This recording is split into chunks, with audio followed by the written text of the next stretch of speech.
저는 정민숙이라고 합니다. 그리고 저는 저희 남편이 목사예요. 네, 네, 변성우 목사라고 합니다. 그래서 저희 부부는 네팔 선교사로 10년 정도 있다가 저희 남편이 여의도에 이제 일을 하러 왔었고, 그리고 이제 지금은 다른 작은 교회로 발령이 나서 이곳에 이제 부임하려고 하는 중이에요. 여러분 만나서 반갑고, 저는 88학번이에요. 서울여대 캠 출신. 네, 그리고 이제 서울여대? 감사합니다. 네, 감사주군요. 네, 그리고 4기 간사예요. 4기. 지금은 몇 기 정도 됐죠? 한 24기 됐나요? 네. 갑자기 제가 할머니가 된 느낌이 그 정도 됐고, 그리고 제가 대학선교회 4년 사역하고 이렇게 지내고, 그리고 2년에서 3년 정도 캠 간사를 했거든요. 그러니까 그동안 제가 얼마나 수많은 관계들에 대해서 이렇게 노출이 됐는지 아실 거예요. 그리고 제가 이상하게 누가 누구 좋아하는 거는 금방 눈치를 채요. 이 성정 자체가 좀 로맨틱한 거에 민감한 건지, 제가 쟤를 좋아하는 것 같은데, 그러니까 굉장히 그 사랑에 빠진 사람들은 안 빠진 척 노력을 하잖아요. 그런데 저는 그게 보이는 거예요. 이렇게 제가 쟤를 만나서 막 얘기를 하는데 눈이 반짝거리는데 그거를 알겠는 거예요. 그래가지고 너 걔랑 사귀냐? 그러면 화들짝 놀라면서 이러요. 지가 표는 다 내고 다니는데. 네, 그래서 저는 정말 많은 짝사랑, 정말 많은 그 사람들에 대해서 사실 좀 알았다고 생각을 해요. 그리고 심지어 얼마 전에는 저희 딸이 있는데 14살이거든요. 14살짜리가 짝사랑을 하더라고요. 학교에서. 그런데 이 동일이 오빠예요, 이름이. 실명 공부될 때 이거 절대로 딴 데 나가면 안 되니까. 우리 딸이 저런 페북 친구 끊어버리면 안 되기 때문에 절대 나가면 안 돼요. 근데 저희 딸은 어떠냐면, 저희 딸이 이제 좀 귀엽게 생겼거든요. 그런데 굉장히 어떤 스타일이냐면 아빠를 닮아서 굉장히 단호한 성격이에요. 기면 기고 아니면 아닌 그런 성격이에요. 엄마를 닮았으면 짝사랑을 하면서 굉장히 마음속에서 이렇게 부글부글 하면서도 절대로 그걸 내색을 못했을 것 같아요. 그런데 얘가 6개월 동안 동일이 오빠를 짝사랑을 했는데, 이제 그 주변의 학교에서 이제 아이들이 다 알잖아요. 그리고 막 다 알게 됐어요. 동일이도 물론 알았겠죠. 동일이는 짐짓 모른 척하고 있었던 거죠. 근데 동일이하고 2살 차이가 나요. 네, 딱 좋아요. 근데 우리 딸이 그 아이를 왜 좋아하는지는 모르겠지만 하여튼 좋아했는데, 아이가 우리 딸이 너무 어리다고 생각한 것 같아요. 애기라고. 그래서 안 사귀어줬던 거예요. 마음에 들죠? 왠지 저는 그 말을 들으니까 얘가 좀 괜찮은 애인가 본데? 뭐 이런 생각이 들더라고요. 근데 우리 딸이 그렇게 6개월을 계속 짝사랑을 하는데도 이 동일이가 안 흔들렸어요. 그런데 어느 날 계속 이렇게 짝사랑만 해가지고는 내가 과연 견디지 못할 정도의 그 상황이 오잖아요. 마음속에서 이렇게 부글부글 하다 보면 정말 그런 생각이 들죠. 그래서 이제 친구가 있어요. 친구가 이제 산토스인데 친구한테 얘기를 했어요. 산토스예요, 친구가 이름이. 산토스한테 얘기를 했더니 산토스가 네가 만약에 그것을 고백하지 않으면 나중에 네가 후회할지도 모르겠다, 이렇게 얘기를 한 거예요. 그래서 이 아이가 용기를 낸 거죠. 그래서 내가 고백을 해야겠다. 14살인데 고백을 해야겠다, 이런 생각을 한 거죠. 그래서 학교 끝나고 그 고백한 날 와서 저한테 다 얘기해줬어요. 엄마, 내가 있잖아, 동일이 오빠가 친구랑 막 뛰어가고 있는데 내가 막 뛰어가서 저기요 이렇게 하고 오빠, 내가 오빠 좋아해요, 이렇게 얘기한 거예요. 근데 오빠가 쓱 보고 씩 웃고 그냥 갔대요. 그러면서 이제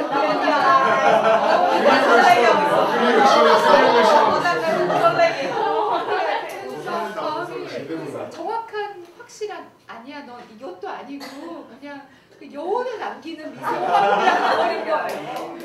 그러니까 이 아이가 엄마 어떡해 이거 까인 거지 막 이러면서 이제 까인 거지. 그래서 아니 내 생각엔 재원아 아무래도 동이가 너를 너무 어리다고 생각해서 애기 같다고 생각해서 아마 걔가 시간을 두고 있는 걸 거야.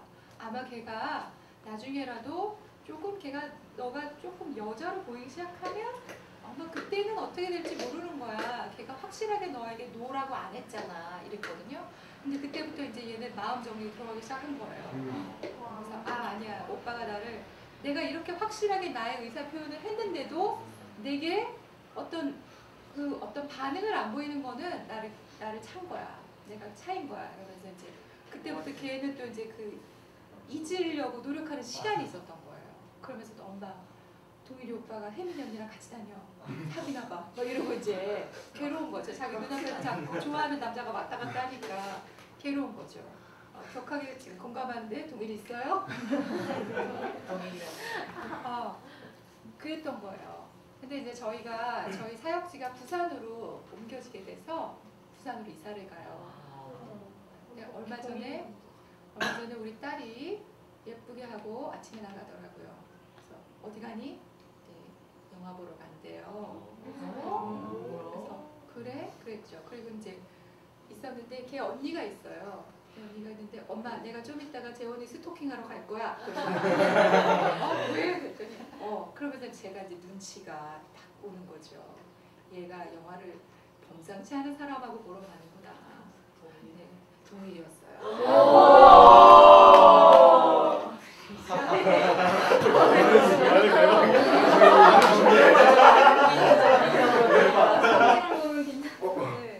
동일이었던 거죠. 그래서 이제 들어왔는데 제가 이렇게 떠봤어요. 오늘 영화 누구랑 봤어? 수정이랑 봤어? 그랬더니 아닌 거 없죠. 그래서 이제 우리 딸은 저하고 되게 얘기를 많이 해요. 왜냐면 저는 야, 너 동이 사귀지 마. 뭐 이런 얘기 안 하거든요. 안 하고 너 누군가를 사귀면 엄마한테 와서 꼭 얘기해주고 보여줘야 돼. 내가 보여주면 어떻다고 내가 얘기해줄게. 이렇게 이제 얘기가 있었거든요.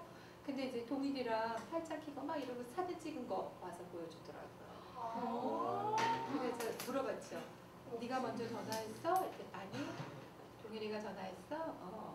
뭐라고? 밥 한 번 먹자고. 네, 그래서 저는 우리 딸을 보면서 야 참 쟤 용기 있다. 이렇게 감정이 맺고 끊는 게 분명하고 자기 감정이 있으면 그걸 표현할 줄 알고 이런 게 있구나. 그래서 물론 걔 동일이랑 이제 결혼하고 뭐 이런 건 아니잖아요. 그냥 어떤 남자애를 만났는데 우리 딸이 좋아하는 남자는 눈이 이렇게 긴 남자 있죠. 김재원처럼. 네, 그런 남자들. 그런 동일이를 만나게 된 거예요. 그래서 우리가 14살짜리도 또 제가 아이들 과외 공부를 가르치는데 12살짜리 아이들을 가르치거든요. 근데 그런 아이들도 이성에 대해서 굉장히 관심이 많아요. 어느 날 제가 이제 12살짜리 애들을 영어를 가르치는데 씩씩거리면서 막 오는 거예요. 그래서 왜? 그랬더니 오늘요 어떤 여자애가요 우리 반 남자애들 3명한테 동시에 고백을 받았어요. 그런 거예요. 그래서 그래? 근데 왜 걔가 그렇게 화가 났을까요? 자기도 좋아하니까. 그래서 제가 그랬죠. 너도 고백하지 그랬니? 그랬더니 딱 걸려들었어요. 저는 안 해요. 왜? 어차피 거절당할 걸 뭐하래요? 그런 거예요. 이게 벌써 남자들의 처음에 갖는 그 거절에 대한 두려움이 이 꼬마 12살짜리 남자한테도 있는 거예요. 그러니까 남자는 거절 받을까봐 굉장히 두려워한대요. 나는 여자라서 잘 모르겠는데 남자들이 그렇대요. 내가 저 여자한테 말했는데 거절하면 어떡하지? 나 정말 우스워지는 거 아닌가? 사실 자기가 굉장히 괜찮은 남자인데 남자라고 평상시에 생각하고 있다가도 어떤 여자한테 이렇게 조금 이렇게 대시를 했을 때 여자가 이러고 보면 그 자존감 갑자기 급격히 하락하면서 나는 이 세상에서 쓸데없는 돈 갖고 인기도 없는 돈 갖고 막 이렇게 되잖아요. 그렇기 때문에 그런 것들 때문에 남자들은 여자들에게 처음에 이렇게 좋다고 말하고 나랑 같이 한번 특별한 관계가 돼볼래? 하고 말하는 게 어렵대요. 밥 한번 먹을래? 이렇게 얘기하는 게 어렵대요. 이상한 사람 아니야? 이러면서. 또 한편으로 여자들은 남자들이 밥 한 번 먹을래? 라고 말한 걸 가지고 거의 결혼할래 수준으로 알아듣는 거예요. 그냥 밥 한 번 먹자고 한 건데 저 남자랑 나중에 결혼하면 애가 못생겨서 안 되겠다. 뭐 이런 식으로 생각하면서 너무 이렇게 생각에 점핑 해봐서 가는 거죠. 남자는 단지 그냥 밥 한 번 먹을래 했을 뿐인데 여자들은 제가 머리는 좋은데 학벌이 안 좋은 거 보니까 공부를 노력을 안 하는 스타일이구나 이러면서 자기 혼자 막 그 생각에 점핑을 해나가는 거죠. 그래서 우리 모두는 12살짜리나 14살짜리나 20살이나 또 지금 홍기가 꽉 차서 있는 30대나 40대나 누구나 다 어떤 내가 아닌 이성에게 나의 부족한 부분을 체험받고 싶어하고 인정받고 싶어하고 칭찬받고 싶어하고 용납받고 싶어하고 격려받고 싶어하고 그러거든요. 여러분들 펠트 니드라는 말 들어봤어요? 안 들어봤어요? 아니요. 네. 그 사람에게 기대하는 그 욕구들이 있어요. 그게 펠트 니드인데 그 펠트 니드에는 격려도 있고 칭찬도 있고 애정도 있고 감사도 있고 그런 여러 가지가 있는 거예요. 나는 그거를 받아야 살맛이 나는 거죠. 근데 보통 그거를 어디서 만나면 가정에서 만날 거예요. 가정에서 엄마가 아이를 사랑해주고 케어해주고 격려해주고 괜찮다고 용납해주고 이런 여러 가지 것들을 가정에서부터 바라면서 이렇게 크는 거죠. 그런데 그렇게 크면서 이제 우리는 엄마랑 아빠랑 계속 살 거 아니잖아요. 그렇죠? 나의 그 나만의 가정을 다시 갖게 돼서 그런 삶을 살아가게 될 거잖아요. 그게 하나님의 뜻이에요. 나 혼자 못 살아요. 혼자 살 수 없잖아요. 그러니까 이성을 만나고 싶어하는 우리들의 그 욕구는 정말 본능적으로 내가 외롭고 싶지 않고 사랑받고 싶고 칭찬받고 싶고 격려받고 싶고 인정받고 싶고 그런 내가 이렇게 특별한 나를 있는 그 존재 자체를 다 받아줄 수 있는 그 누군가를 만나고 싶어하는 거예요. 그러니까 너무 자연스러운 거죠. 그러니까 이성교제에 대해서 사람들이 알고 싶어하는 거 너무 자연스러워요. 저 너무 그 사귐을 밝히는데 이게 아니라 네, 잘 알아야 돼요. 잘 알아야지 잘 준비하고 잘 준비해야 여러분들이 관계나 이성교제에 성공하실 수 있어요. 그래서 여러분들이 잘 아셔야 됩니다. 자, 그래서 이 본능적인 여기 별거 써 있는 건 아니지만 이 본능적인 우리가 누군가를 만나고 싶어하는 거는 본능이죠. 본능적인 거예요. 우리들의 원초적인 욕구예요. 우린 그게 채워져야 안정감을 느껴요. 혼자서도 잘 지내는 사람도 있긴 하죠. 그렇죠? 혼자서도 굉장히 안정감 있는 사람도 있어요. 그러나 그 사람이 늙어 죽을 때까지 그렇게 혼자서 안정감이 있을까는 그걸 조금 생각해 봐야 되죠. 이렇게 혼자서 안정감 있으세요? 아니요. 저도 위태합니다. 위태합니까? 위태합니다. 누가 필요합니까? 네. 그래요. 자, 이렇게 이제 귀여워. 네, 이렇게 필요한 사람이 자기가 그걸 필요하다고 너무 드러내놓고 얘기하면 여자들이 도망가죠.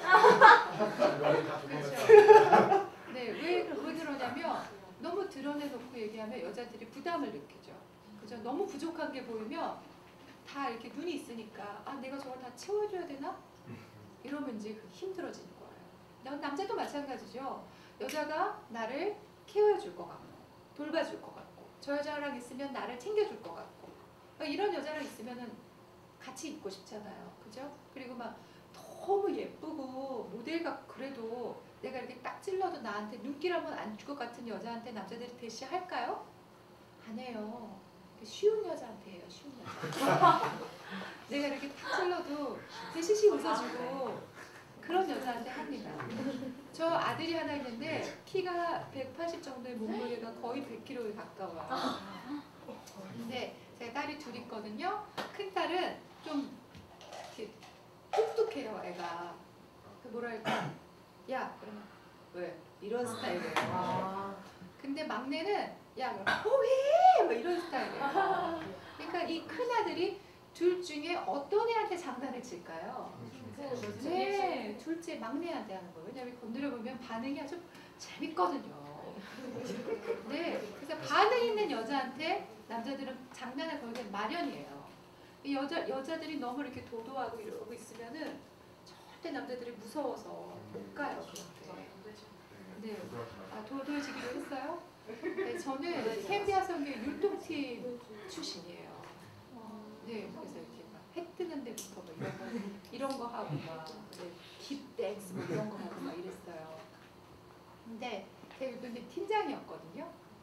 팀장이었는데 여자고 팀장이고 나이도 제가 제 학년보다 한 살 어리거든요. 일찍 학교를 들어가서 팀을 딱 들어갔는데 팀에 저보다 나이가 어린 분들, 나이가 많으신데 학번이 높으셔서 이제 이상한 관계 있잖아요. 예영기 간사님처럼. 예영기 간사님 저보다 나이가 한 살 많나 동갑인가 그런데 저보다 학번이 한 두세 개 어리거든요. 그분 저를 누나라고 불러요. 그러니까 이상하죠.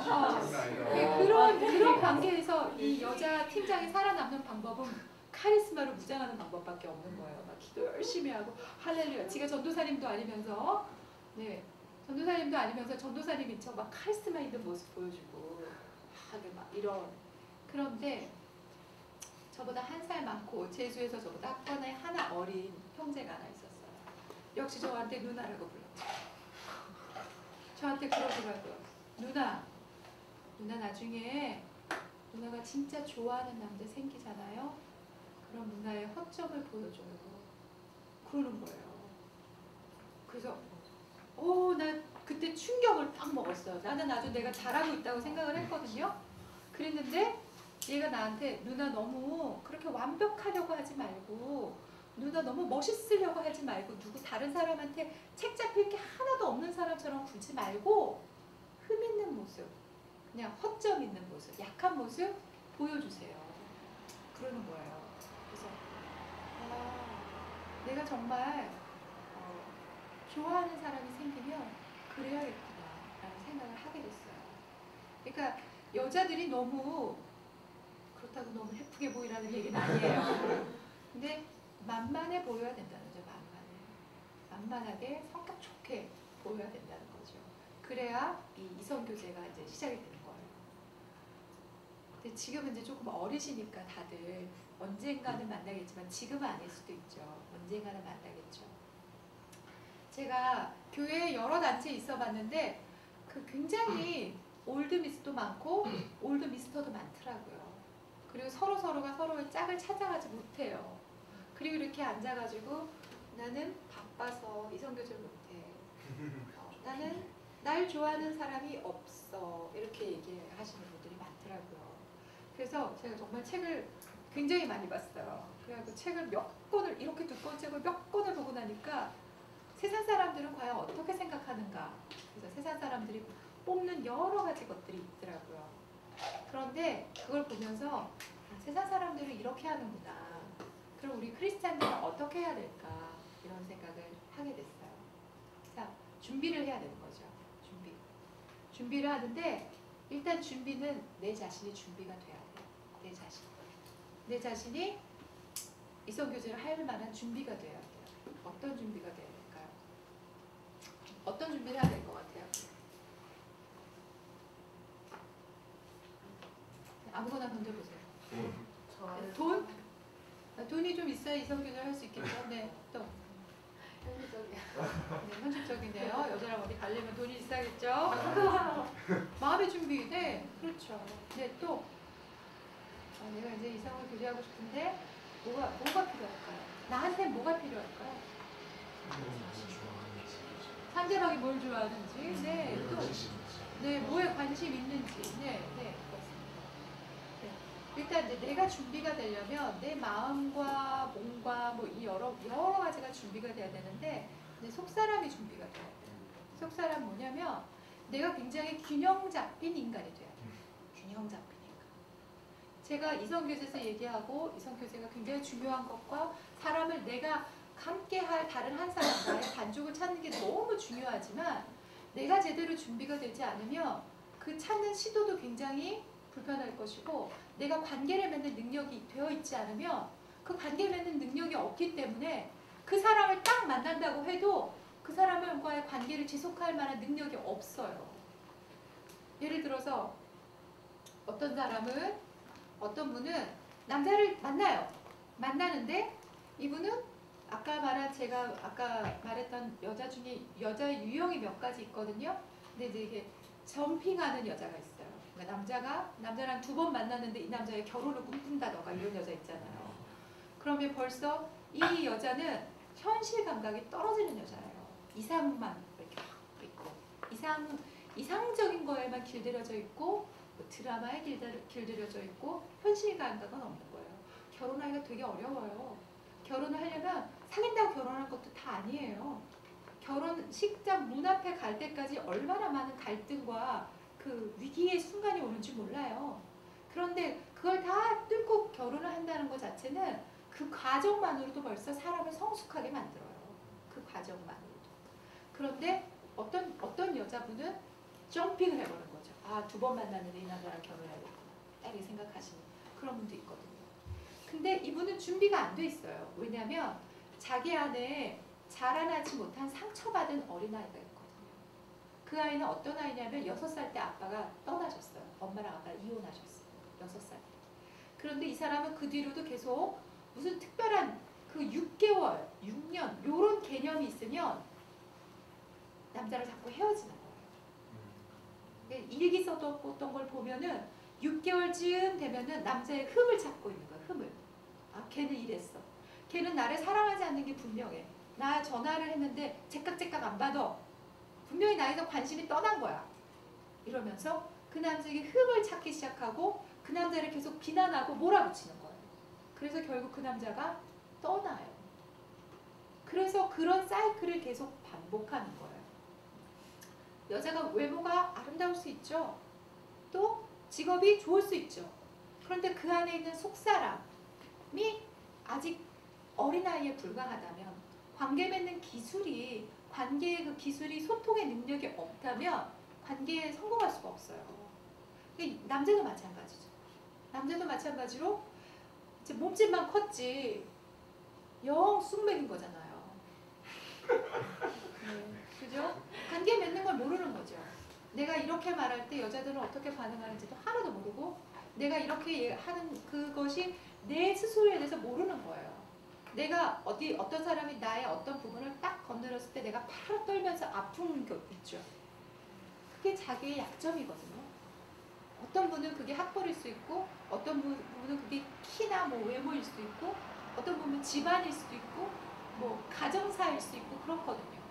제가 알던 어떤 분은 제가 이제 가가지고 어머 학번이 몇 번이세요? 이런 얘기를 어떤 분이랑 하고 있었거든요. 근데 이 옆에 고등학교 졸업하신 분이 앉아 계셨던 거예요. 근데 저는 고졸이나 대졸이나 전혀 그 상관이 없거든요.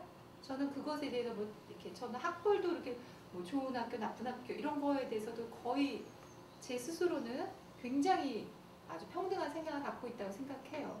그래서 그거를 아무 소스럼 없이 얘기했는데 그분이 나중에 그거에 대해서 딱 얘기하시는 거예요. 나야 뭐 학교 나왔지만 나는 그냥 뭐 이름 없는 변두리 학교 나왔지만 그래도 학번이 없는 사람도 있어요. 그러더라고요. 근데 나중에 알게 됐는데 그분이 고등학교 출신이에요. 고등학교 졸업하신 분이에요. 머리 굉장히 좋고 집안 형편 때문에 대학에 가고 싶었지만 못 가셨던 분이에요. 그러니까 본인이 자기는 너무너무 똑똑한데 다른 사람들이 자기가 그렇게 똑똑하고 훌륭한 걸 못 알아보는 거. 그 학벌의 제한에 걸려서 못 알아보는 거. 그게 굉장히 그분한테는 어려움이었던 거예요. 그러니까 그분이 항상 말하는 게 이렇게 서울대나 무슨 이렇게 좋은 대학 나오신 분들 앞에 가면서 그분들이 실수하잖아요. 그럼 뭐라고 서울대 문제 4개 났네 이렇게 얘기하시는 거예요. 그러니까 본인이 몰라요. 본인이 그러니까 본인은 그냥 그걸 농담이라고 생각을 하시는데 다른 사람은 그런 농담 안 하거든요. 그러니까 자기가 그렇게 훌륭한 사람들보다도 그렇게 좋은 대학 나온 사람들보다도 더 나은 사람이야 라고 생각하는 자기가, 자라나지 않은 자기, 상처받은 아이가 그 안에 있는 거죠. 하나님 너무 좋으신 분이라서 그분은 저보다 나이가 한 살 많아요. 얼마 전에 유니버시티 오브 펜실바니아 대학원에 들어가셨어요. 굉장히 정말 훌륭한 대학이거든요. 그래서 그 얘기를 들으면서 와, 정말 저분 안에 있는 상처가 이제 해결되겠구나. 이제는 다시 누가 이렇게 학벌 좋은 사람이 실수하는 거 보면서 아유 연대 들어가게 되기 싫은데 이렇게 얘기 안 하겠구나. 이렇게 생각이 들었어요. 그 안에 있는 상처받은 자기가 치유가 돼야 되는 거예요. 여러분 안에도 어쩌면 수많은 상처들이 있겠죠. 그렇죠? 저도 상처 있어요. 저는 평생 이렇게 토실토실 똥똥했거든요. 정말 제가 결혼했을 그 당시에만 조금 정상이었지 항상 토실했어요. 근데 그때 제가 살이 안 빠졌으면 저희 남편과 결혼 못했을지도 몰라요. 그러니까 누군가가 이렇게 뚱뚱해. 그러면 그게 별말이 아닌데도 나한테 상처가 탁 될 수 있죠. 그렇죠? 근데 저는 그 부분에서 저는 지금 굉장히 자유해요. 상처가 치유됐거든요. 그게 아무 그 상관이 없다라는 걸 알게 됐거든요. 여러분이 20살에서 30살인데 세상의 가치관으로 교육을 쫙 받았잖아요. 그렇죠? 내가 듣고 보고 말하고 생각하는 그 모든 것이 가치관이고 교육이에요. 그죠? 그거를 어떤 가치관이 있냐면 예쁜 여자는 멋있는 남자를 만난다. 뭐 이런 거. 그런 거 안 믿어요, 여러분? 안 믿어요? 돈 많은 남자가 멋있는 여자를 차지한다. 뭐 이런 거. 아니에요? 안 믿나요? 굉장히 훌륭한데? 안 믿어야 돼요. 안 믿어야 돼. 그거를 잘못된 신념이라고 하거든요. 잘못된 믿음이라고. 그 잘못된 믿음, 사회가 우리를 이제까지 교육시켜왔던 잘못된 믿음을 하나님의 가치관, 하나님의 눈으로 깨트려요. 그래서 여러분이 여기 수련회에 앉아있는 거예요. 자, 사람들이 너는 이렇기 때문에 별로야 라고 말할 수 있는데 하나님은 여러분에 대해서 뭐라고 말씀하세요? 하나님, 이 수련의 기간 동안 하나님이 여러분에 대해서 뭐라고 말씀하실지 듣기를 바랍니다. 들으세요. 내가 남들이 볼 때는 좀 세상의 기준에서 볼 때 좀 토실토실할지 모르지만 하나님은 나를 괜찮다고 하십니다. 아름답다고 하십니다. 내가 조금 이제 고등학교 때 공부를 안 하고 놀아가지고 조금 대학이 후질지 모르지만 하나님은 상관없다고 하십니다. 제가 대학 졸업한 지 20년이 다 돼가는데 상관없습니다. 상관없습니다. 내가 행복하게 하나님을 섬기고 살려고 하는데 그건 상관없습니다. 내가 하나님을 열심히 믿고 내 행복을 추구하는 데 있어서 내 키, 몸무게, 얼굴 상관없습니다. 하나님이 나에게 대해서 뭐라고 말씀하시냐면 너는 존귀한 자다. 너 정말 너무 특별해 라고 하십니다. 하나님 나 이게 되게 평범하게 생겼는데요? 되게 예뻐. 하나님 다른 사람들 생각 그게 아닌 것 같아요. 다른 사람의 생각은 듣지 마. 내가 하는 말이 진짜야. 내가 너를 만들었잖니. 하나님 저 성격 이상한 것 같아요. 아니야. 내가 고칠 거야. 내가 너 안에 살고 있잖니. 내가 너를 계속 고쳐나갈 거야. 넌 멋있는 사람이 될 거야. 사람은 진행형입니다. 진행. 이미 되어진 게 아니에요. 되어가고 있는 중이에요. 여러분이 지금 선택하면 나중에 20년쯤 있다가 얼마나 멋진 인간이 될지 모릅니다. 그런데 여러분이 지금 나는 그냥 이대로 이 모습 이대로야 라고 좋은 사람이 되기를, 하나님 안에서 멋진 사람이 되기를 포기한다면 여러분은 그냥 20대 이 모습 그대로 40대까지 60대까지 갈지도 모릅니다. 그러나 여러분이 선택하면 여러분은 정말 아름다운 사람들로, 멋있는 사람들로 변할 수 있습니다. 그래서 여러분 선택하셨으면 좋겠어요. 그래서 준비하기 위해서 나 자신에 대해서 좀 아는 게 중요합니다. 예를 들어서 여러분 옷 사러 가죠? 네? 옷 사러 가죠. 그래서 네, 어떻게 뭘 도와드릴까요? 그러면 무슨 옷 찾으세요? 아무거나요. 이러나요? 안 그럽니다. 그죠? 아무나 안 그럽니다. 아, 노란색이고요. 어깨가 좀 좁고요. 뭐 이런 걸 원합니다. 라고 얘기하잖아요. 그죠? 내가 원하는 스타일이 있습니다. 비록 내가 다리가 이렇게 두껍지만 미니스커트요. 이럴 수 있죠. 그죠? 우리는 우리 스스로의 기호를 알아야 됩니다. 내가 뭘 좋아하는지, 내가 어떤 사람에게 끌리는지 알아야 됩니다. 저는 얼굴이 하얗고 눈이 예쁜 남자에게 끌립니다. 그리고 특별히 찬양 인도자에 끌렸습니다. 예나 지금이나 찬양 인도자는 한 영화를 누릴 때가 있었어요. 모든 장르의 사랑을 막 받겠죠. 그래서 제가 좋아했던 남편도 찬양 인도자였어요. 찬양 인도자였고 한때 영화를 누렸었죠. 수많은 여자들이 좋아하면서 영화를 누렸었죠. 그래서 제가 위시 리스트 작성하기 이런 얘기를 하는데요. 내가 원하는 남자, 내가 원하는 여자에 대해서 작성해 보는 겁니다. 그래서 자기 기호를 알아야 되는 거죠. 너무 근데 막 이상형 뭐 이거 말하라는 게 아니에요. 돈도 좀 많고 똑똑하기도 좀 해야 되고 집도 좀 좋아야겠고 뭐 이런 얘기가 아니라 내가 좋아하는 스타일이 있습니다. 저희 아까 딸이 눈이 이렇게 길고 이렇게 짝한 그 남자한테 끌린다는 그런 얘기 했었잖아요. 자기 좋아하는 스타일이 있습니다. 그리고 그 좋아하는 스타일은 자기 무의식에서 나온 경우가 많습니다. 무의식에서. 그러니까 왜 남자들이 여자한테 늘 날리는 작업 멘트가 넌 우리 엄마를 닮았어. 뭐 이런 사실은 그런데 그럴 수 있습니다. 저도 저희 시어머니하고 비슷한 분위기가 있대요. 저희 어머님한테 만나러 갔는데 어머니 친구분들이 그러니까 모르는 사람들이 딸이 온 줄 알았다 그러더라고요. 그러니까 이제 뭔가 비슷한 분위기가 있었던 거죠. 그러니까 남편도 저희 남편이 오늘 저를 데려다 줬는데 물어봤어요. 여보, 어떻게 당신은 나를 봤을 때 이 사람이다라는 거 어떻게 알아? 알았어? 그랬더니 그냥 알아. 그러는 거예요. 어떻게 그냥 알아? 그렇게 얘기하면 애들이 싫어해. 그렇게 밑도 끝도 없이 그냥 알아? 그러면 안 돼. 그래도 그냥 알아. 이 여자는 나 알아. 이러는 거예요. 그래서 이제 뭔가 그 무의식에서 이 사람은 굉장히 나한테 익숙하고 편안하구나 라는 그게 뭔가 있는 것 같습니다. 또 저희 시누이는 신랑감을 딱 데리고 왔는데 저희 어머님께서 깜짝 놀라셨습니다. 왜냐하면 젊었을 때 아버님이랑 너무 똑같이 생긴 남자를 데리고 와가지고 깜짝 놀랐습니다. 그래서 제가 그랬죠. 어머니 저분 좀 아버님 닮지 않았어요? 그랬더니 나랑 깜짝 놀랐다. 젊을 때 아버님 들어오는 줄 알고 이러시더라고요.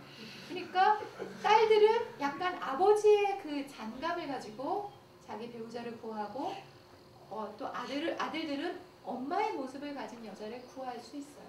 그게 자기 무의식이죠. 무의식적으로 그런 여자를 택하고 남자를 택하는 거죠. 그러니까 여기 조심해야 되는 게 어떤 사람들은 무의식적으로 지나간 역사 중에서도 아주 슬픈 역사를 되풀이한다. 예를 들어서 아빠가 알코올 중독자였던 사람은 남편을 구하는데 어떻게 보니까 또 알코올 중독자. 이럴 수 있거든요. 왜냐하면 역사는 자꾸 반복되는 경향이 있어요. 그러니까 아빠에게 그렇게 뒤이고 아빠 술 시중하느라 그렇게 힘들었었는데 어느 날 그렇게 술 먹고 떡이 돼 있는 남자를 보니까 막 불쌍한 마음이 들고 내가 돌봐줘야 될 것 같고 막 이러니까 이제 같이 다시 그 사람과의 관계가 되어서 결국 그 사람을 또 책임져야 되는 그런 일이 일어날 수 있습니다.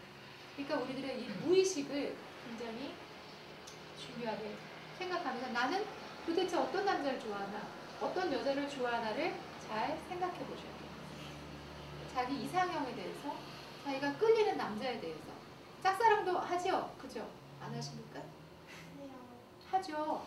그러면 그 짝사랑에 하는 남자들이 일단 유형이 비슷하지 않습니까? 비슷하잖아요. 제가 제 친구가 제 남자한테 제 동기가 있어요. 동기가 있고 제 여자한테 또 동기가 있어요. 근데 이 남자애가 이 여자애를 오랜만에 만나게 됐어요. 오랜만에 만나게 됐는데 이 남자애의 학교 친구를 이 여자애가 좋아했다고 그런 얘기를 하는 거예요. 제가 딱 맞췄잖아요. 누구 아니야? 그랬죠. 어떻게 알았냐고요? 지금 결혼한 남편하고 비슷한 외모로 가는 사람이 있었어요. 키가 크고 얼굴이 하얗고 마른 남자였어요. 근데 지금 그런 남자랑 결혼해서 아주 잘 삽니다. 근데 옛날에 이 친구 중에서도 키가 크고 얼굴이 하얗고 마르고 안경 쓴 남자가 있었거든요. 그래서 그 정범이 아니야? 그랬더니 어떻게 알았지? 신령한 여자인 줄 알죠. 자기 스타일이 있습니다. 근데 물론 자기 아빠가 키는 크지 않지만 얼굴 하얗고 마르신 분이에요. 그러니까 내가 좋아하는 유형, 내가 쉽게 빠지는 유형에 대해서 자기가 좀 알고 있어야 됩니다. 예를 들어서 여러분이 딱 나가가지고 옷을 사러 가가지고 모든 옷을 입어볼 수는 없잖아요. 그죠? 얼마나 힘들겠습니까? 그런데 내가 마음에 들고 이건 나한테 어울릴 것 같아 라는 옷을 입어보잖아요. 그런 것을 찾아내는 게 안목이죠. 그죠? 안목이 있어야 됩니다. 근데 나는 막 얼굴이 좀 시커멓고 그런데 굉장히 얼굴에 안 받는 청록색 이런 거 입겠다고 하면은 그건 조금 문제가 있는 것 같아요. 내게 어울리는 옷을 찾아내는 것이 중요하죠. 내게 어울리는 옷은 나를 돋보이게 합니다. 나를 편안하게 합니다. 내게 정말 어울리니까요. 그리고 내가 즐겁습니다. 내가 입어서 즐겁고 남들도 보면서 야, 너 정말 멋지다 라고 얘기합니다. 그런 옷을 찾아내는 것처럼 우리에게 필요한 남자, 여자를 찾아내는 게 중요한 겁니다. 안목을 갖춰야죠. 자, 안목을 갖추도록 하겠습니다. 보는 눈이 있어요. 일단 현실만 보는 눈이 아니라 미래를 보는 눈을 갖추셔야 돼요.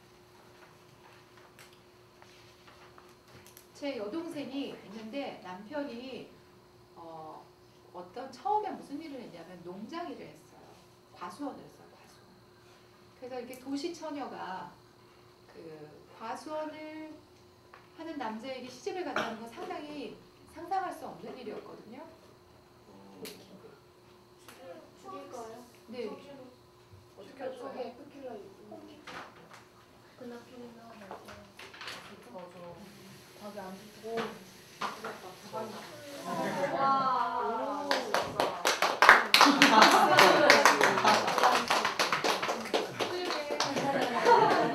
멋있어요. 네. 괜찮은 남자네요. 알아서 솔선수범해서 뭔가 일을 끝내주는 남자잖아요. 괜찮은 남자고요. 안목이 있어야 된다니까요. 안목. 이렇게 보기에는 띨띨해 보이는데 이러면 안 돼요. 그게 아니라 그 깊은 곳을 보셔야 제가 저희 남편과 결혼했을 때 저도 사실 그런 상황이 아니었지만 남편은 가난한 신학생이었어요. 선교사 지망생. 그런데 걔가 굉장히 말랐어요. 굉장히 마르고 또 우리 남편이 약간 혀가 짧아요. 떼떼떼 하는 말이 좀 있어요. 그러니까 처음에 볼 때 저 사람이 괜찮을까라는 생각을 했죠. 근데 여자들이나 남자들이나 일생에 한 번은 굉장히 이 남자들의 대시가 집중되는 시기가 있어요. 집중되는 시기. 한 번은 있어요. 근데 그때 잘 몰라야 되는 거죠. 그런 시기를 지났다는 거예요, 벌써? 저희 남편도 몇 명의 후보 중에 하나였어요. 근데 저도 엄마한테 얘기를 하는 스타일이에요. 엄마, 이런 사람 있고 이런 사람 있고 이런 사람이 있어. 근데 우리 엄마가 그랬더니 얘는 너무 말랐다 이런 거예요. 그래서 그때 이제 제가 남편한테 오빠, 우리 엄마가 오빠 너무 말랐대. 그러니까 그날부터 초콜릿을 저녁에 먹고 자기 시작했어요. 노력하는 모습이죠. 네. 그래서 초콜릿을 먹고 자기 시작했어요. 근데 저희 남편이 이제 몇 명의 사람 중에서 남편이 정말 조건이 제일 안 좋았죠. 왜냐면 여동생이 셋이에요. 그리고 어머님, 아버님이 시할머님을 모시고 살고 시외할머니, 외할아버지 같이 사셔요. 그 밑에 집에 시고모님이 같이 사셔요. 근데 저는 그곳에 들어가면 완전히 풍덩 성동 시월드에 10월에 시월드 전 죽어버리는 거죠. 그런데 저희 이제 이종 사촌이 그랬대요. 언니 미친 거 아니야? 근데 저희가 저 남편을 선택하려고 했던 그게 뭐였냐면 저는 저만의 리스트가 있었어요. 제가 저희 남편을 선택할 수 있었던 리스트는 뭐였냐면 저희 엄마는 남자가 말 많은 걸 되게 싫어해요. 그래가지고 고른 사람이 우리 아빠예요. 그러니까 우리 아빠가 얼마나 말이 없겠어요. 와서 이렇게 별로 이렇게 막 학교 갔다 오면 학교 갔다 왔냐 이렇게 말씀하시는데 학교 갔다 왔으니까 여기 있죠, 그죠?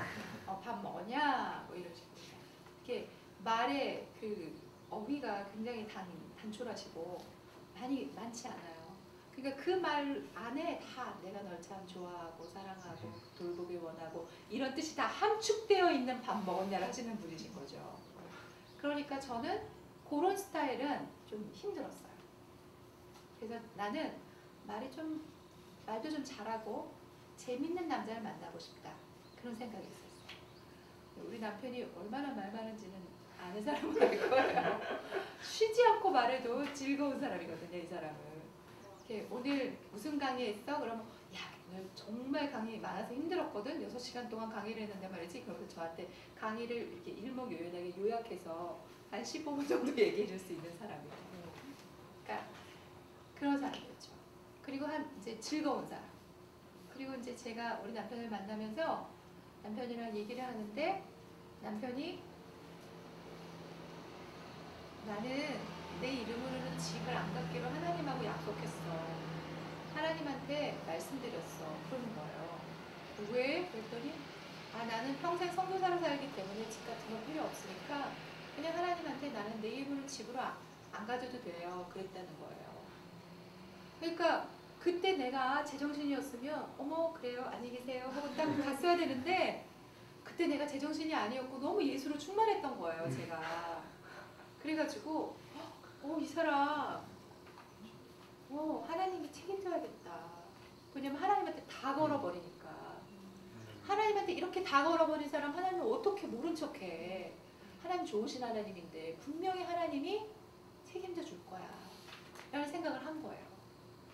그래서 내가 이 사람의 비전을 사야겠다 이렇게 생각해요. 그래서 그 사람이 나한테 고백한 거는 뭐였냐면 나는 이것도 약해요. 이것도 약해요. 이것도 약해요. 이런 거였거든요. 그 사람은 그때 신학교 졸업이었어요. 네. 신학교 졸업이었으니까 펄에 대해서 콤플렉스도 있겠죠. 네. 그리고 가난한 선교사 지망생이었어요. 그리고 앞으로 뭐 이렇게 연금 붙고 뭐 청약 붙고 이래가지고 멋있게 살겠다는 그런 게 아니라 나는 하나님만을 위해서 살 거예요 라고 말하는 사람이었거든요. 그러니까 저의 주변을 이렇게 하고 있던 주변을 돌고 있던 사람 중에선 제일 약한 사람이었어요. 근데 제가 그 사람을 선택했죠. 왜냐하면 나는 그의 비전을 알아보았으니까. 그 지금도 제 주변에 있던 많은 남자 중에 저희 남편을 선택한 게 굉장히 잘한 일 같아요. 잘한 일. 이게 지나면 지날수록 하나님이 이 사람을 나에게 주셔서 참 감사하다. 처음에 결혼할 때는 사람들이 야 윤수가 네가 아까워 막 이랬어요. 여자들은 다 그래요. 여자들은 너가 아까워 막 이랬거든요. 근데 이제 점점 지나면서 어떻게 되냐면 어디 가서 정윤숙이라는 이름으로는 잘 못 알아보는데 사람들이 제가 변성우 목사 사모예요. 그러면 사람들이 많이 알아봅니다. 그리고 전에 우리 남편이 좀 연약했을지 모르겠는데 지금은 점점 저희 남편이 더 예전보다 더 멋있는 사람이 되어가는 것 같아요. 그래서 저랑 같이 있으면서 공부도 더 하고 뭐 유학도 가고 이런 일을 겪으면서 저희 남편이 예전에는 보기에는 조금 연약한 스펙이었는지 모르지만 지금은 안 그렇습니다. 그리고 그게 사실 중요하지 않아요. 왜냐하면 내가 저희 남편과 살면서 즐겁거든요. 재밌거든요. 물론 환란이 없는 건 아닙니다. 여전히 저는 집이 없어요. 여전히. 왜냐면 그래서 왜 그런 얘기를 하라면 해가지고 웬만큼 하지. 내가 그때 제정신이었으면은 얼른 안녕히 계세요 하고 나왔어야 되는데 말이지. 여전히 집이 없습니다. 그런데 하나님은 그 과정을 통해서 하나님이 내가 살아있어. 내가 살아있는 하나님이고 내가 너의 인생을 정말 관여하고 있어. 보고 있어. 라는 그 사인을 계속해서 주십니다. 계속해서. 내 안목을 키우셔야 될 것 같아요. 근데 그 안목은 단지 그 사람의 겉으로만 보이는 것이 아니라 뭐 스펙, 뭐 외모 이렇게 우리가 볼 수 있는 것만이 아니라 보이지 않는 걸 보는 거죠. 보이지 않는 걸 볼 수 있는 눈이 있어야 됩니다. 그 보이지 않는 걸 어떻게 볼까요? 어떻게 볼까요? 어떻게 볼까요? 네? 마음으로 보나요? 네, 마음으로 봐야 돼요. 예수로 가득 차 있으셔야 돼요. 예수로 가득 차 있으시면 비전이 보이고 미래가 보인다고 생각합니다. 예수로 가득 차 있어요. 저희 잘 아는 선교사님 중에 한 분이 안모 선교사님 계신데 그분이 아내를 만난 얘기를 해주시는데 네, 안모 선교사님 와이프가 굉장히 초창기에는 이렇게 사모 스타일이 아니었어요. 막 기도 많이 하고 곤세옷만 입고 다니는 이런 스타일이 아니었거든요. 되게 막 예쁘게 치장하는 거 좋아하고 막 즐겁게 인사하고 다니긴 했지만 그렇지만 막 거룩하게 보이진 않았거든요. 근데 이분이 이 사모님의 무엇인가를 딱 본 게 있어요. 그게 뭐였냐면 그분이 얘기해 주신 건데 어떤 간사 수련회가를 갔는데 산을 간 거예요. 산을. 근데 잘못해서 길이 잘못 들은 거예요. 그래서 잘못 들어서 막 헤매게 된 상황인 거예요. 막 이렇게 헤매게 된 상황에서 우왕좌왕하고 있는데 이 예쁘장하고 세속적으로 보이던 이 자매가 어떻게 했냐면 자기를 잘 따라서 사람들이 막 이렇게 웅성웅성하고 갈 길을 몰라서 헤매고 이럴 때 저곳에 가보자, 끝까지 가보자 라고 하는 자기를 따라온 거예요. 그리고 간 거예요. 그래서 결국 그것을 찾아낸 거예요. 가야 되는 장소를. 그걸 보면서 이 자매한테 이런 면이 있네? 그리고 이제 바로 작업에 들어간 거죠. 왜 자꾸 와서 자매님 나한테 특별과외 받으셔야 돼요. 막 이러면서. 왜요? 특별과외 받으셔야 됩니다. 오세요. 집으로 오세요. 막 이러면서. 그래서 집으로 오라고 한 거예요. 집으로 왔더니 막 엄마 아빠 소개시켜서 버리고. 그리고 막 자기 비전을 막 얘기하더래요. 자꾸. 그래서 전도사님 왜 자꾸 저한테 그 얘기를 하세요? 그러니까 제 비전은 뭐고. 그러니까 근데 왜 그걸 저한테 얘기하시냐고. 그래서 근데 어느덧 자기도 모르게 세대가 돼서 나는 저 사람이랑 결혼을 해야 되겠구나라고 생각하게 됐대요.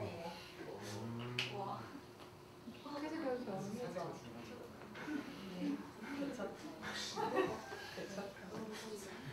근데 이 사모님이 평상시 하고 다니는 거는 뭐 화장도 좀 하고 예쁘게 하고 뭐 이러고 다녔지만 근데 그 사모님한테 뭐가 있었냐면 거룩한 것에 대한 순종이 있었던 거예요. 거룩한 부르심, 하나님의 부르심에 대한 순종하는 마음이 있었던 거예요. 그러니까 그거는 우리가 선택할 때 우리의 가치관이 아주 극명하게 드러나요.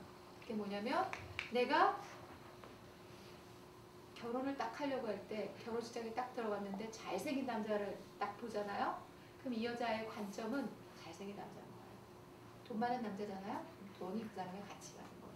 평상시에 아무리 얼마나 훌륭한 말 했는지 상관없어요.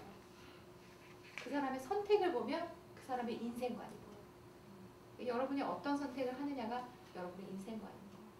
그래서 그 사모님은 거룩한 것에 대한 순종하는 인생관이 있었던 거예요. 평상시에는 좀 그렇게 하고. 그래서 결국 이 안 목사님은 이 사모님 안에 있는 그 무엇인가를 보고 그 사모님을 끌어서 사모로 만든 거죠. 사모로 만들고 내가 항상 너를 구원했어 이러는데 지금 지나고 보니까 이 사모님이 이 분에게 없었으면 어떻게 했을까 할 정도로 굉장히 중요한 동역의 역할을 하고 있어요. 안목이 중요한 거죠. 보이는 것만이 다가 아니다 이거죠. 그래서 여러분도 남자들을 볼 때 잘 봐야 돼요. 여기 뭐가 있을지 모른다니까. 여기 뭔가가 그 아주 좋은 게 이 안에 몇 개가 숨어 있을지 모르거든요. 여자들이나 남자들이, 특별히 여자들이 겪는 가장 큰 오류가 뭐냐면 프린스 차밍을 기대한다는 거예요.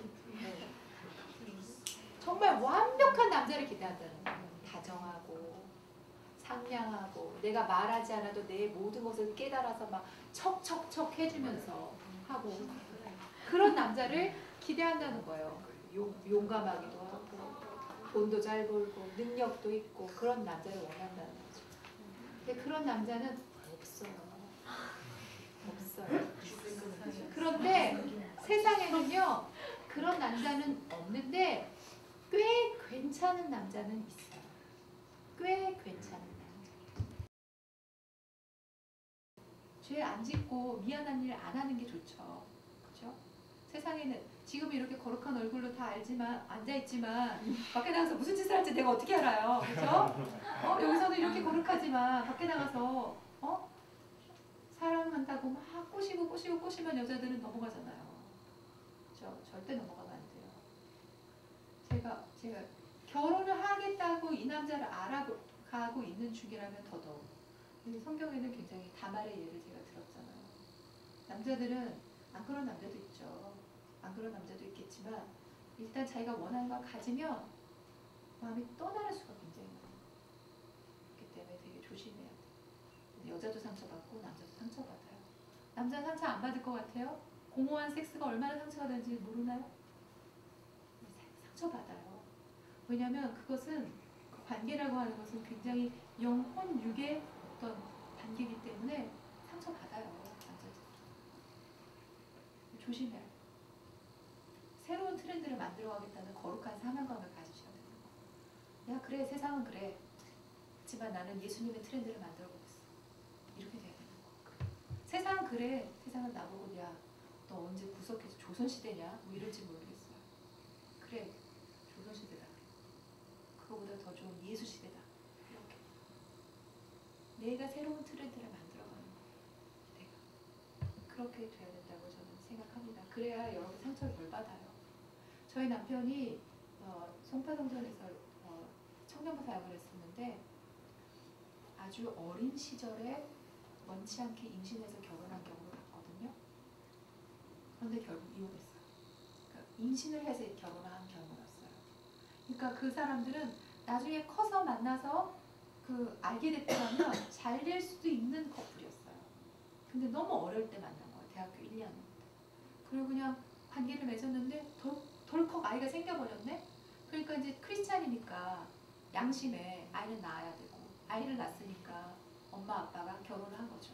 그런데 서로가 서로에게 충분히 알아갈 시간도 없고 내가 이 남자에게 완전히 온전히 나를 걸겠다 이런 마음이 있는 것도 아니고 이 남자도 이 여자라면 내가 평생을 같이 있어도 되겠다라고 확신이 들기 전에 결혼을 해버린 거야.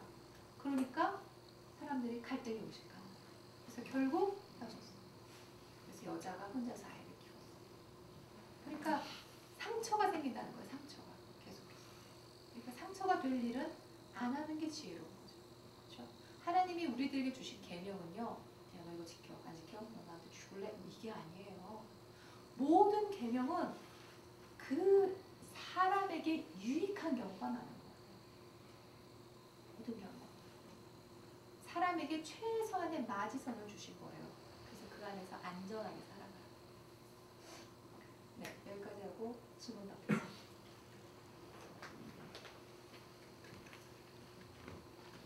질문 있으신 분 하셔요. 질문 없어요? 그렇게 내 강의가 완벽했어? 내가 너무 사실 제가 준비한 내용 거의 다 못했어요. 얼마나 많은지 몰라요. 아직도 있어요. 남자가 피해야 될 여자의 유형 막 이런 거. 보여주세요. 부담스러운 여자 이런 여자를 남자는 부담스러워한다. 1번 정핑걸. 그래서 몇 번 만났을 뿐인데도 벌써 결혼을 꿈꾼다. 2번 지나치게 오버하는 여자. 모든 남자의 말과 행동에 지나치게 감정적으로 반응하는 여자. 이런 여자 싫어합니다. 네. 그리고 자기 인생은 없이 너무 남자에게 인생을 올인하는 여자. 이런 여자 남자들이 부담스러워합니다. 불안한 여자. 항상 난 이 남자랑 안 어울려 하면서 항상 자기가 이 관계를 불안하게 여기는 여자. 이런 여자 남자들이 싫어합니다. 그다음에 남자를 대수롭지 않게 생각하는 여자. 끝까지 거 이렇게 생각하는 여자. 이런 여자 남자들한테 매력 없다. 이런 얘기도 있었고요.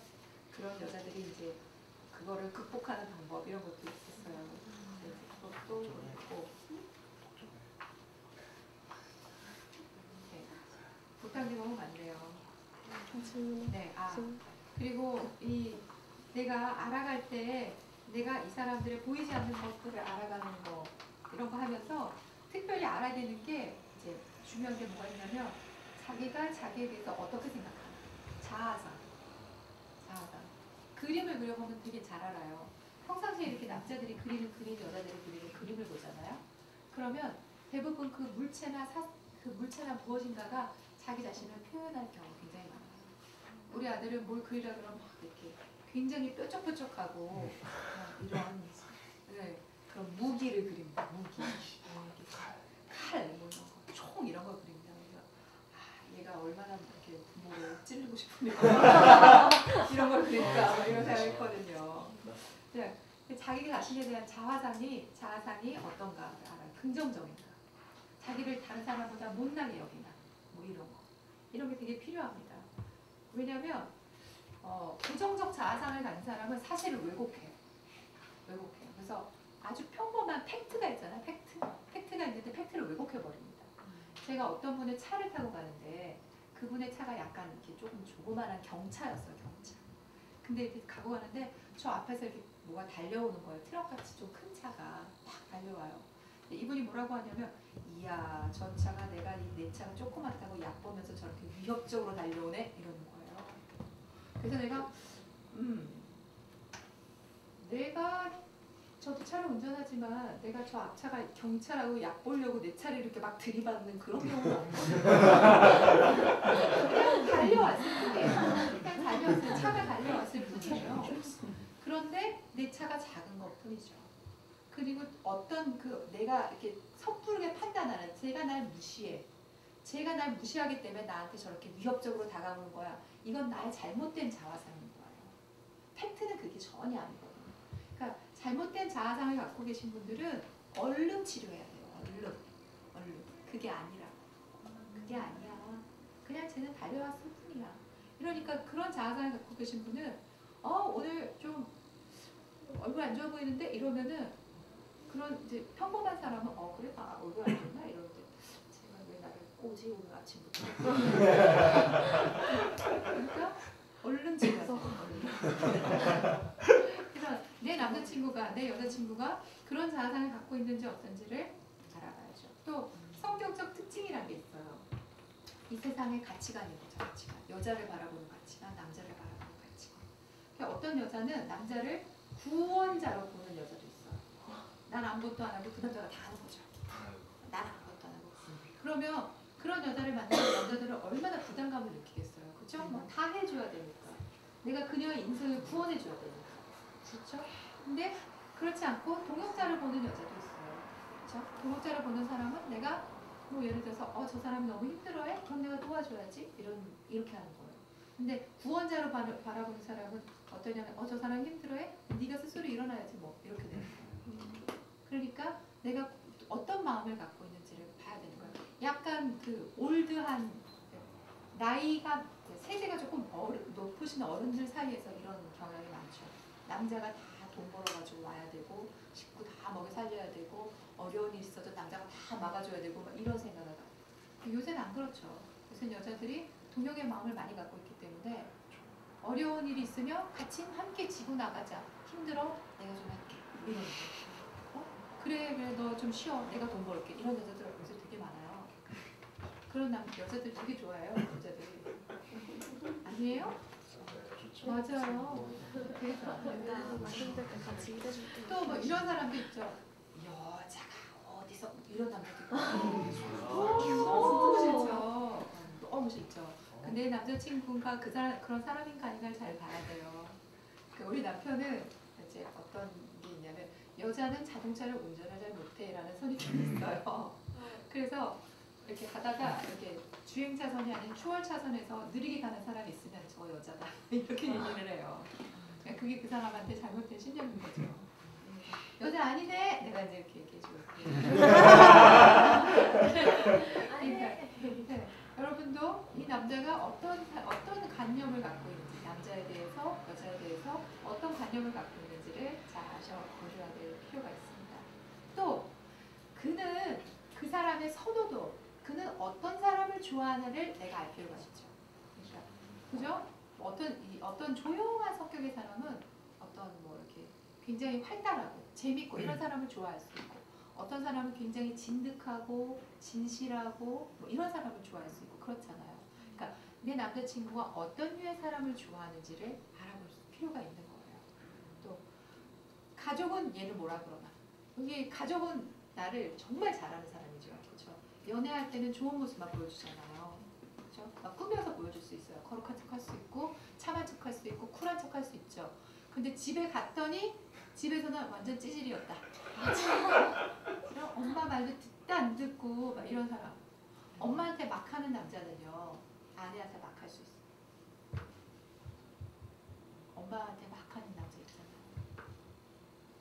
정말 그래요. 그리고 아버지 부려먹는 여자요, 남편 부려먹어. 아버지한테 막 하는 부려먹는 사람 있잖아요. 그러니까 우리의 가족이라 이런 지나온 과거가 앞으로의 관계도 굉장히 지대한 영향을 미치는데, 제가 아는 분은 아빠가 딸만 있는 집의 아빠였어요. 너무 자상한 거예요. 아빠가 생리대를 사다 주는 아빠였다니까. 아빠 나 생리대 없어요. 기다려. 그럼 아빠가 뛰어나가서 사갖고 와. 그러니까 그런 아빠랑 살다가 남편을 딱 결혼했는데 남편이 전형적인 여자가 이런 스타일이었던 거예요. 그러니까 어떻게 됐겠어요? 모든 게 부족한 거예요. 아빠에 비해서 모든 게 부족한 거예요. 그러면 우리가 항상 내 남자친구나 내 남편에게 아빠를 기대하거든요. 은근히 기대해요. 무의식적으로 기대해요. 우리 아빠는 안 그랬는데 이러면서 기대합니다. 그러면 괴로운 거죠. 그러면 안 되죠. 일단 이거 이제 결혼 뒤로 가는 얘기지만, 결혼을 하면 아빠에게 기대했던 걸 남편에게 기대하면 안 돼요. 남편은 새로운 종족이에요. 새로운 종족에 길들여져야 돼요. 그리고 이 남자는 내가 어떻게 하느냐에 따라서 아름다운 사람이 될 수 있어요. 이 여자도 마찬가지예요. 어떤 여자가 있었어요. 이분은 굉장히 자신감 없고 소극적이고 이제 고등학교 졸업하신 분이었어요. 남편이 이 남자를 선택했을 때 사람들이 왜 저 여자를 저렇게, 저 정도 남자가 왜 이 여자를 선택했지? 했어요. 그런데 이 남자가 이 여자를 데려다가, 이 귀여운 여자를 데려다가 공부시켰어요.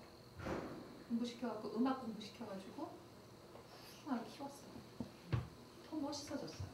옛날에 그 상태는 생각할 수도 없을 만큼 멋있어졌어요. 남자 하기에 따라서 여자도 멋있어지는 거예요. 여자 하기에 따라서 남자도 멋있어지는 거예요. 근데 세상에서도 그런 일이 존재하거든요. 근데 예수 믿는 우리는 100%예요. 예수 믿는 사람들은 하나님이 계시고 하나님이 우리의 삶을 이끌어 가시기 때문에 100% 그래서 우리 삼각형 얘기했는데, 제가 네팔 있을 때 동호가 왔었거든요. 그때도 이성교제 강의를 했었어요. 제가 한 20년 전에도 세아성교회 이성교제 강의를 했었어요. 근데 그때 이 삼각형 얘기를 했거든요. 삼각형 얘기는 뭐냐면, 삼각형은 이 세 가지의 꼭지점이잖아요. 세 가지 꼭지점. 자, 이게 하나님이시고, 이게 내 남자고, 이게 여자예요. 이렇게 서로가 가까이 가려고만 하면은 하나님과의 관계는, 이 각도는 점점 좁아질 수밖에 없어요. 그렇죠? 근데 우리가 남자도 하나님께로 가려고 하고 여자도 하나님까지 가려고 하면 이 삼각형은 점점점 작아지겠죠? 각도도 점점점 작아지겠죠? 우리가 하나님께 점점점 다가가고 우리의 부족한 모든 것들을 하나님께서 치유하면서 나가면, 그리고 하나님과 이렇게 집중하면서 나가면 내가 생각했던 그 남자, 그 여자가 나도 모르는 사이에 더 가깝고 친밀한 관계가 되어 있는 거예요. 이렇게 생각합니다. 그때도 그렇게 얘기했었고 지금도 그렇습니다. 저는 저희 남편을 굉장히 좋아하고 사랑해요. 그렇지만 남편이 저를 실망시킬 때가 있을까요? 없을까요? 저도 남편을 실망시킬까요? 네, 실망시킵니다. 저희 남편은 굉장히 급한 사람이에요. 그리고 저는 되게 느린 사람. 네. 저희 네팔 살 때 저희 남편은 어떤 스타일의 사람이냐면 뭔가가 이렇게 제 시간에 못 맞추는 거 너무 싫어합니다. 치를 떨도록 싫어합니다. 그런데 시간에 못 맞추고 뭐 그러는 걸 너무 싫어하는데 저희 집이 여기 있어요. 2층 집이었는데 교회를 가야 되는데 제가 2층이 뭔가 놓고 가거든요. 근데 저희 집이 네팔 집이 어떠냐면은 이렇게 집이 있으면 여기가 현관이에요. 여기 이제 대문이에요. 네팔 집은 이렇게 현관을 밖에서 이렇게 빗장을 지르고 자물쇠로 이렇게 잠가요. 근데 저희 남편이 여기서 이렇게 차에 이렇게 있었는데 여보 내가 뭘 안 갖고 왔어. 근데 우리 남편이 뭐냐면 야 내가 이 골목을 이렇게 차를 이렇게 가서 이렇게 해서 여기까지 올 동안 이 문을 열고 들어가서 이 문을 열고 2층으로 올라가서 네가 원하는 그 물건을 가지고 와서 다시 이 문을 잠그고 다시 이 문을 잠그고 오길 바란다. 그랬어요. 미션이었죠. 그만큼 성격이 급해요. 그래서 저는 어떻게 했어요? 저는 모든 걸 느리게 하는 사람이고 빨리빨리 하면 체해요. 그런데 저희 남편과 맞춰 살아야 되기 때문에 남편이 이렇게 차를 이렇게 가자마자 정신을 확 뛰어요. 걸어서 막 이러면서 그리고 이제 우리 남편이 여기 딱 왔을 때 여기서 이렇게 문을 잠그고 있었어요. 남편이 어떻게 생각하냐면 저 느린 여자가 아직도 저 문을 못 열고 있구나. 그 정도예요. 근데 이제가 딱 하면서 다 지금 잠그는 중이었어요. 저희 남편에게 저도 그만큼 적응을 해가고 맞춰가는 거예요. 그래서 옛날보다는 상당히 많이 이제 좀 더 맞춰지게 됐어요. 제가 말하고 싶은 건 뭐냐면 저희 남편도 저를 실망시키고 저도 저희 남편을 실망시킬 때가 많습니다. 근데 우린 다 비전이 같아요. 하나님 좋아하시는 사람 되는 거, 하나님 좋아하는 일 하는 거, 비전이 같거든요. 나는 남편이 나의 모든 걸 안 채워줘도 돼요. 물론 많은 것을 채워주지만 나의 부족한 걸 채워주지만 나의 진정한 모든 것을 채워주시는 건 하나님이시거든요.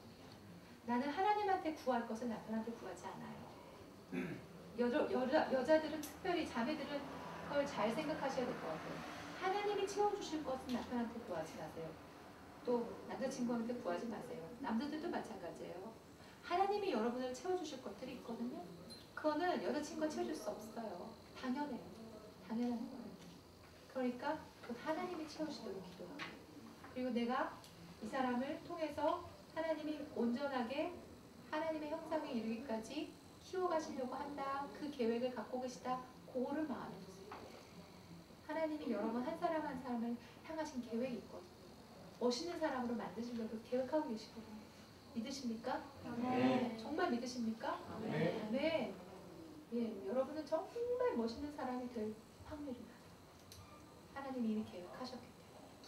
그리고 누군가를 만나서 그 사람과의 관계를 통해서 그 사람과의 만남을 통해서 그것을 이루어가실 확률이 높죠. 아까 우리 자매님이 도대체 언제 성숙하고 나서 만나라고 하는데 언제 만나나요? 이런 말 하셨거든요. 근데 만나세요. 전 만나시는 거 좋다고 생각해요. 네. 백설공주, 신데렐라, 라푼젤, 잠자는 숲속의 미녀 다 뭐였는지 알아요? 기다렸어요. 남자가 올 때까지 기다렸거든요. 근데 여러분은 그러시면 안 돼요.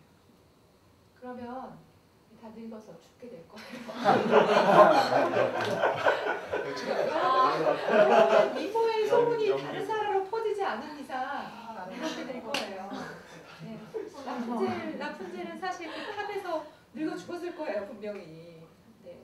그리고 그 탑 밑에는 그 탑이 너무 높은데 못 올라가겠는데 이러면서 이렇게 또 미리 포기해버린 평범한 남자가 늙어 죽고 있을 거예요. 남자들은 시도해보지 않으려고 하고 여자들은 누군가가 나한테 시도해주길 기다리면서 서로 늙어버리고 있을 거예요. 그 남자들은 시도하세요. 여자가 사실 도도하게 느껴지지만 시도해보세요. 사실은 남자가 나한테 와서 말을 걸어주고 나를 특별하다고 말해주기를, 나를 예쁘다고 말해주기를 기다리고 있어요. 여자들은. 근데 여러분은 무서워서 못 가잖아요. 그쵸? 이러면서 못 가잖아요. 탑을 올라가 보라니까요. 거기 라푼젤이 있다니까요. 올라가 봐요. 그리고 여러분들은 탑에서 뛰어내려요. 언제까지 숨어 있을 거예요?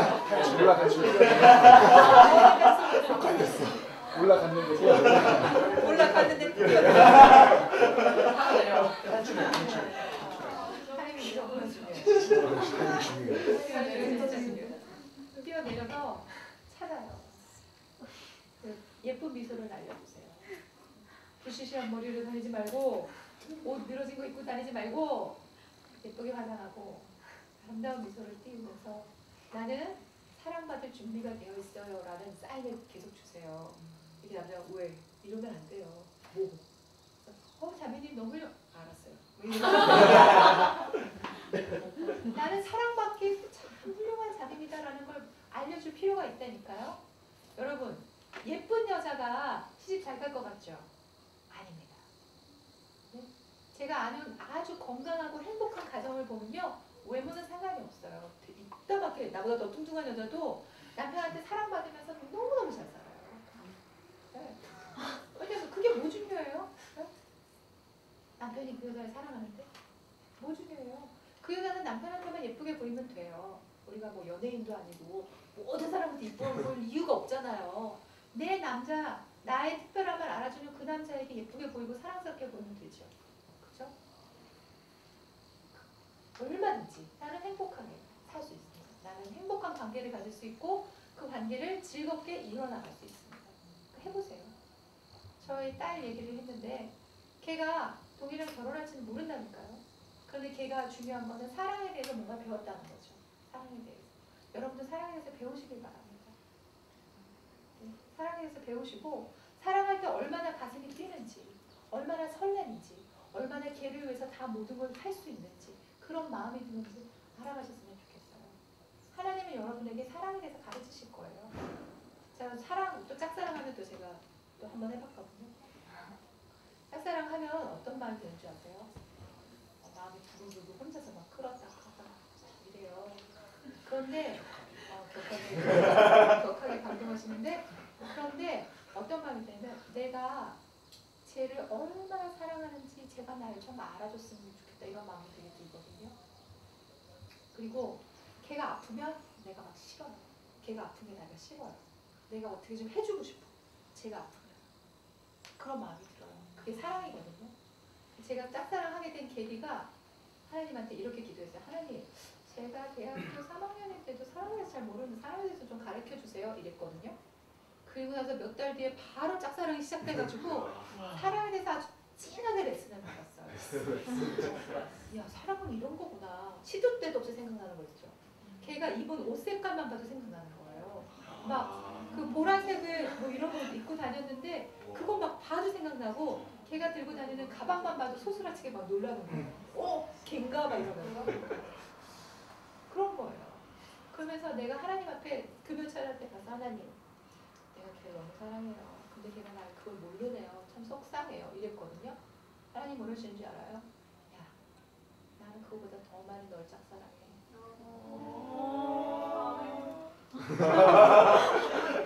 그러셨어요. 내가 아무리 짝사랑을 많이 한다고 해도 하나님이 여러분 한 사람 한 사람을 짝사랑하는 것만큼 여러분은 하나님에 관심 없을걸요? 그분은 늘 하나님의 사랑, 그분은 여러분을 늘 생각하시잖아요. 그쵸? 다윗이 고백하죠. 하나님의 나에 대한 생각이 참 많다. 너무 많다. 시편에 보면 나오거든요. 다 기록하려고 해도 모래알보다도 많다. 이렇게 얘기해요. 모래알 얼마나 많은지 셀 수도 없잖아요. 근데 하나님이 나에 대해서 생각할 때 그만큼 생각하는 거. 그렇게 생각하시는 거. 그렇게 하나님이 여러분 한 사람을 사랑하신다. 그 한 사람은 그 그렇게 많이 생각하고 사랑하시는 그 하나님이 여러분 안에서 좋은 일을 행하실 거예요. 그리고 아름다운 사람들을 끄집어내실 거예요. 너 이렇게 상처받고 연약한 거 있지? 나한테 와. 내가 다독여줄게. 괜찮아, 괜찮아. 아까 그 흉터난 못생긴 발을 잡아줬던 그분 얘기 알죠?